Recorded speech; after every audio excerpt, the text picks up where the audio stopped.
Well, g'day everyone and welcome to my channel DB Designs and Sewing Australia. I'm Deb and today we're going to look at my makes for this week. So the first thing I made was the Armadale dress by Style Arc. Now I've made this dress before. Hopefully that's not too reflective. And it's a dress I really love. I will insert photos of me in it. Maybe even a video of me in it if I can get it to work. And this is the fabric here. I absolutely love this fabric. I got it from Spotlight and it's a rayon, but the first dress that I made in the Armadale was in a rayon from Spotlight, but they're completely different fabrics. The other ones are much thinner, finer rayon than this one is. This feels like it's got a bit of cotton in it. It's a little tiny bit stiffer than the other rayon because rayon's usually quite flimsy, but love the fabric so much, just had to buy that. And what I did do was make a gaping neck adjustment on the pattern, as I talked about how the pattern was especially gaping on my right hand side, and so I made the adjustment for both sides because I find that many garments it gapes not in the bust, just up here. And so I did make that adjustment and I made a 1 centimeter adjustment. You can see here from the pattern piece where I made the adjustment. So it's just that tiny amount there, but it did make a really big difference. I think I need to make the pattern pieces separate for the left and separate for the right, which would also mean that I would need to make a separate facing for the left and facing for the right. Of course, if you adjust the pattern piece that a facing goes on, you have to also adjust the facing. So I did that tiny adjustment on the facing there. You can see where those two parts overlap. And I've got a piece here. Now I've made this line here and you cut through that line, but only to where the seam allowance is. So when we cut this line,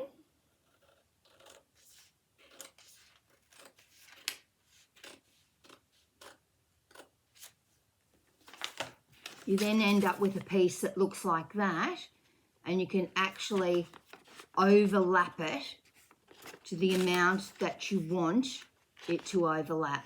So you can see there if you needed to do a big one, but you do have to re-true the front. So because my adjustment was very minor, it didn't take much to true that front up. So I've just put a little piece of tape on there and you can see what we'd need to do to true that up. Just put another little piece behind it and true it. So truing it just means making it straight, making it level, making the pattern work again. So I have taped a little piece of tissue behind it, and because I don't want to actually take anything off,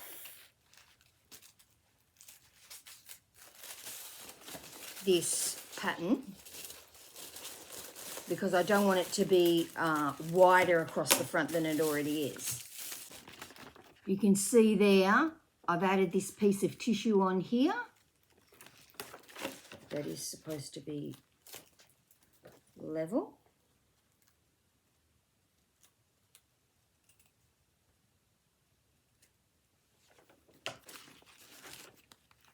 You can see here where I've trued up this seam. Now there's really no need for any adjustment on the armhole or the arm side because my adjustment here was so minor. But if you do a really big adjustment, you would need to also,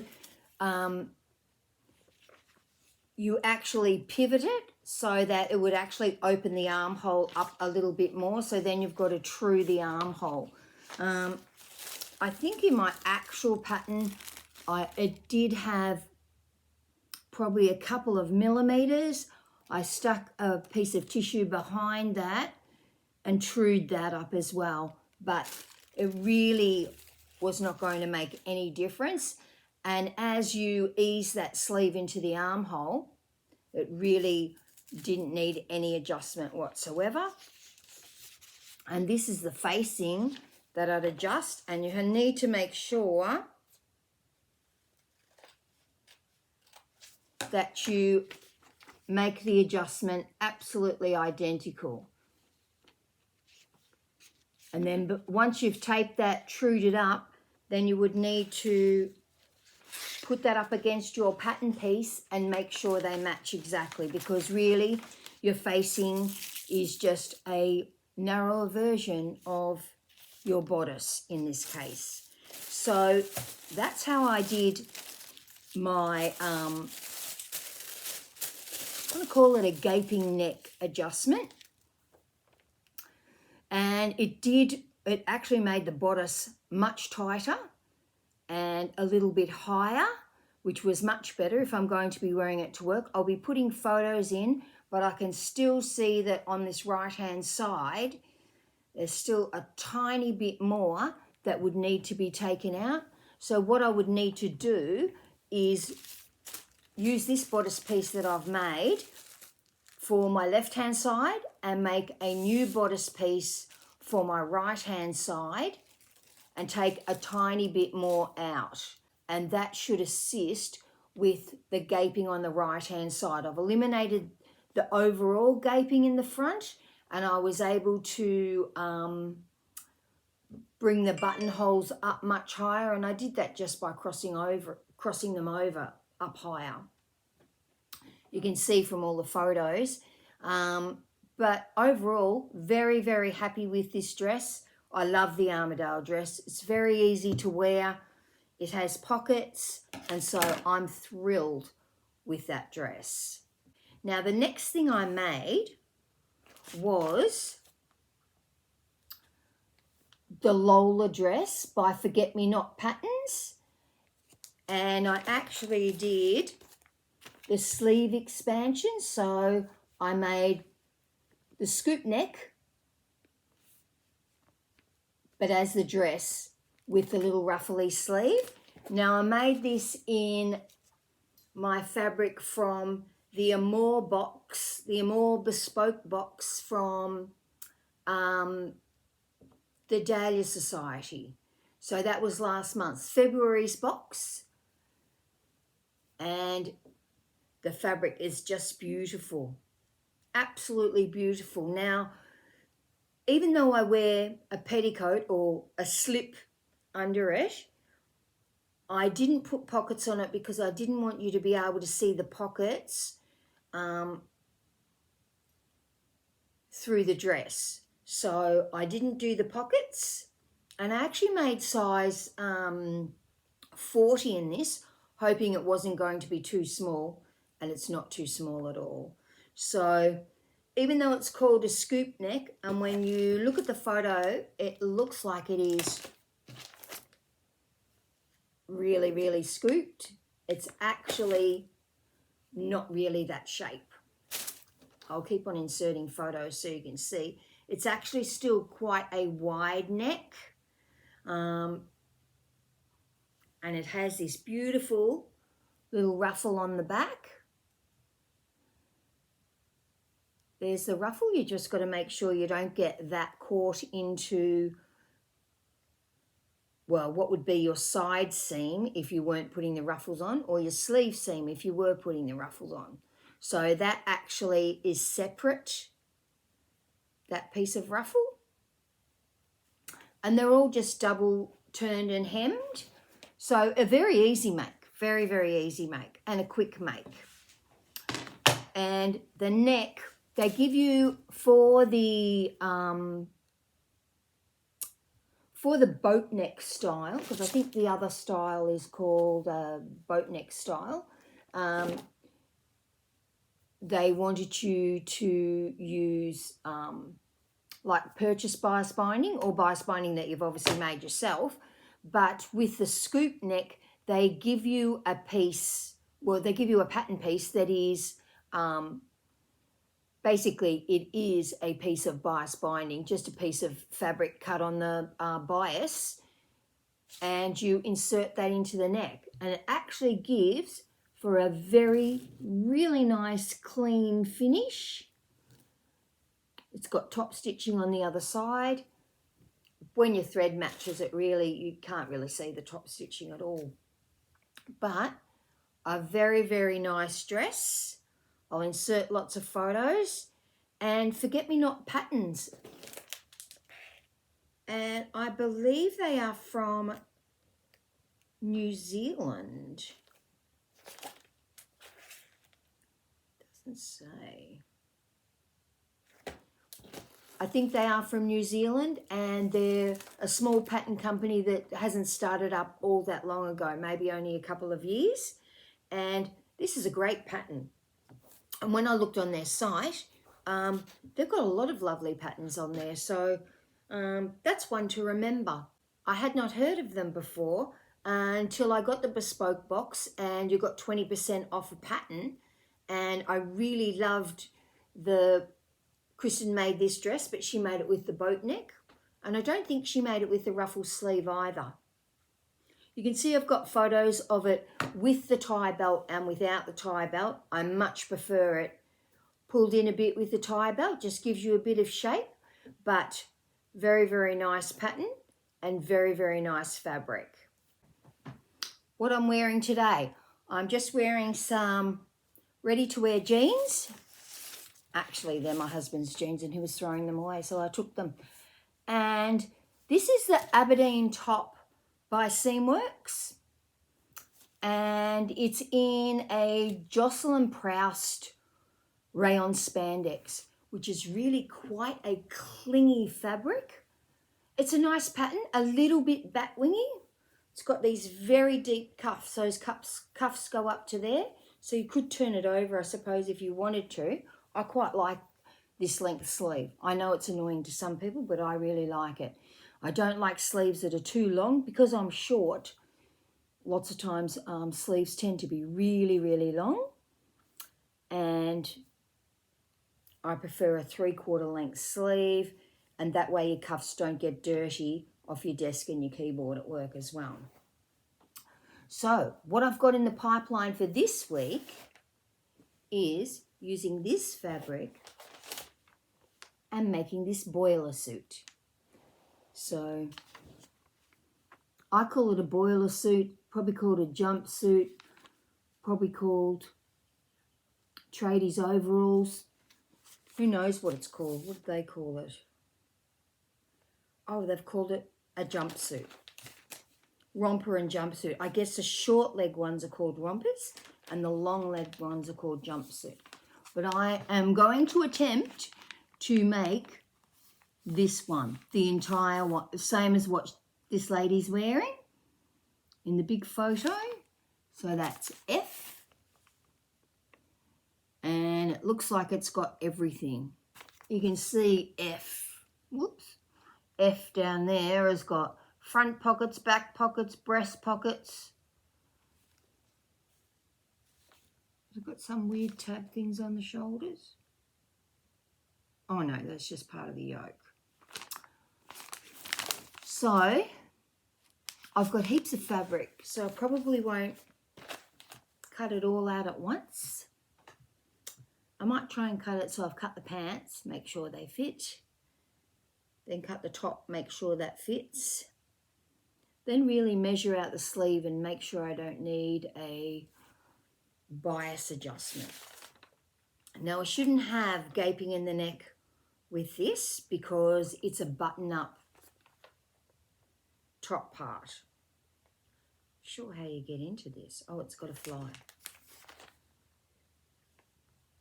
You need a zip or hook and eye, buttons. Okay, so that's going to be quite a project, I think. So that's what I'm going to attempt to make this week. It's a public holiday here on Monday, so I'm not going to work on Monday. So I should have plenty of time. I am seeing grandchildren over the weekend. I'm also going to make a shorts and top set in this fabric for my grandson Madden. Now he's already got a t-shirt in this, but it's too small for him. I think it's size 4 and he's going to be 8 and he still wears it. So I asked him if he would like another shorts and top set, like the golf set that I made him last Christmas. So that just had golf carts and people playing golf on it. And so I'm going to use the knit shorts by Life So Savoury. I quite think that's a free pattern. I think it is. And when I made him that set with the golf theme, I made him the Lowland baggy VT. But when I made him the shirt originally, I must have made him the Anything But Basic Children's Tee by DIBY Club, which is Do It Better Yourself Club, because I've cut that out in a size 4 and I haven't made t-shirts for the girls and Owen's only 2, so I won't have made one for him. So I may make that one again. I've also got the Wardrobe by Me kids t-shirts and the mini ringer, mini Rio ringer t-shirt. And that's from True Bias. Yeah, that's from True Bias. Now, I've made a fair few different ones of these because I can see I've got a whole lot of different pattern pieces in there in all different sizes.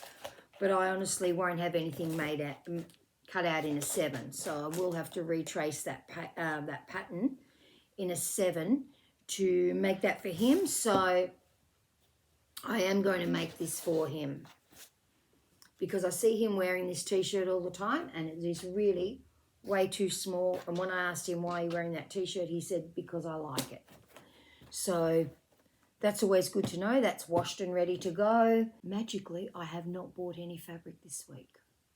Oh, yeah, well, I will be because remember on Sunday night, 7 p.m. Australian Eastern Daylight Savings Time is the Dahlia Sewciety Bespoke box. And that sounds really exciting. So every Bespoke box has got a theme. And if you watch Kristen from the Dahlia Sewciety, she will have given us lots of hints about her newest Bespoke box. So I can't wait for that. And once I order it, it doesn't take all that long to get here. I know what else I ordered from Kristen now. I ordered the Cottesloe swimsuit pattern.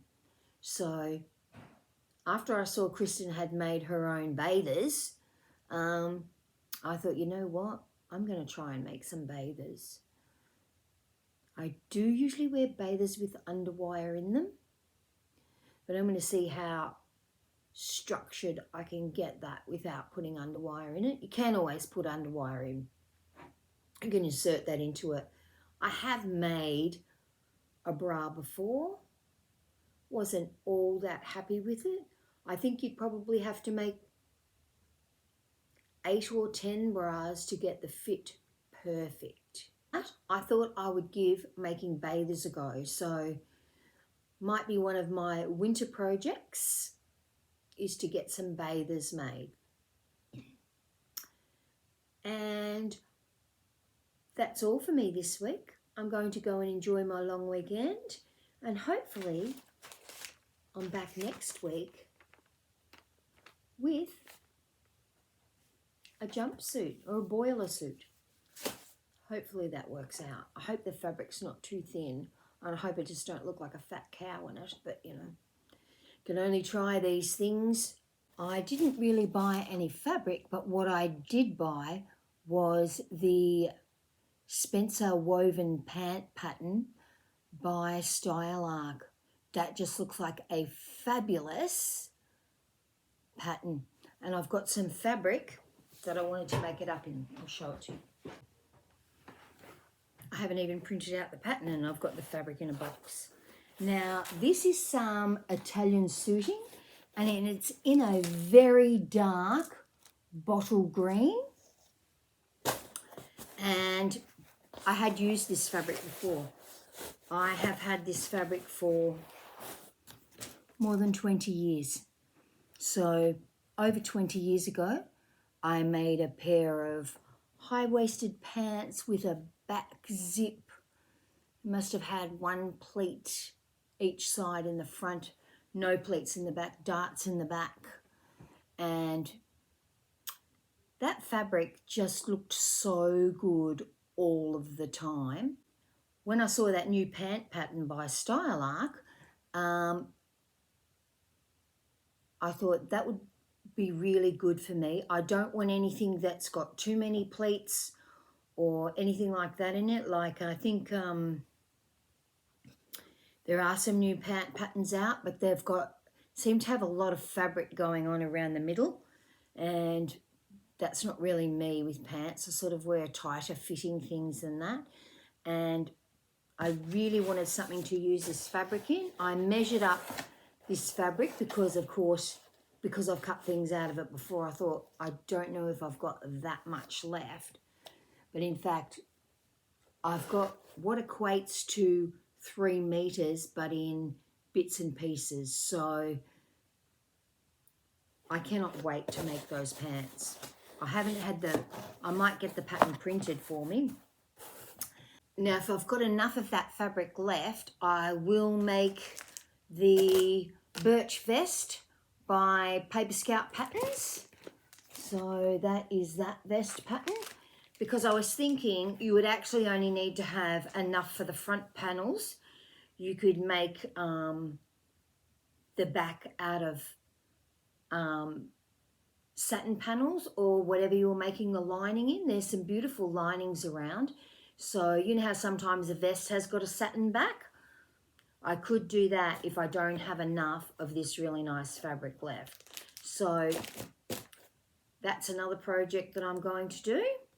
I mean, I'll be wearing that for winter, so I won't need to do that yet. I will do that boiler suit this week though. See what that turns out like. So please like and subscribe. Everyone have a fantastic week, and I'll see you all next week. Bye.